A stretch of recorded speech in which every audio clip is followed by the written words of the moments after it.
میرا ایک شاگرد ہے کراچی میں، اس کے مسجد کے ساتھ ایک عورت تھی، وہ لڑکیاں سپلائی کرتی تھی، کس قدر بدترین کام۔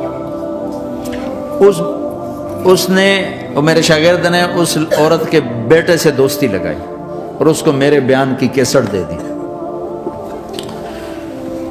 اس نے کہا یہ سن لینا۔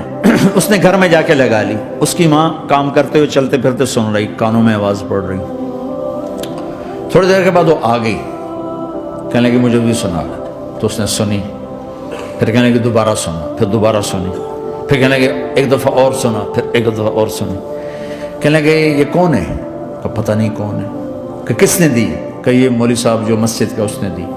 تو اس نے بیٹے کو لیا اور مسجد کے دروازے پر آ کے، لوگ تراویح پڑھ کے نکل رہے تھے، انہوں نے کہا میں یہاں کے امام سے ملنا چاہتی ہوں۔ تو آ گیا، امجد نام ہے اس کا۔ کہا مولوی صاحب یہ کیسٹ آپ نے دی ہے؟ کہا جی۔ یہ کون ہے؟ کہ میرا استاد ہے۔ کیا نام ہے؟ طارق جمیل۔ کہا اس نے کہا ہے کہ جتنے بھی گناہ کرو توبہ کرو تو قبول ہو جاتی ہے، تو میری توبہ قبول ہو سکتی ہے؟ تمہیں تو پتہ میں کیا کرتی ہوں۔ کہا بی بی توبہ تو سب کی قبول ہے۔ کہ اچھا پھر میں تمہیں گواہ بناتی ہوں، میری توبہ، میری توبہ۔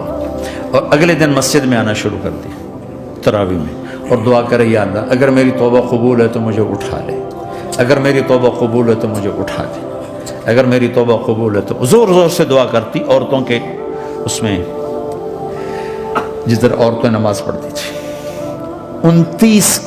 29 کی رات سجدے میں اللہ نے اس کو موت دی تھی۔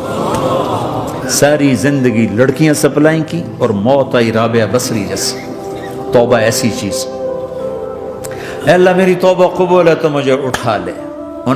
29 کی رات سجدے میں اللہ نے اس کی روح کو قبض کیا۔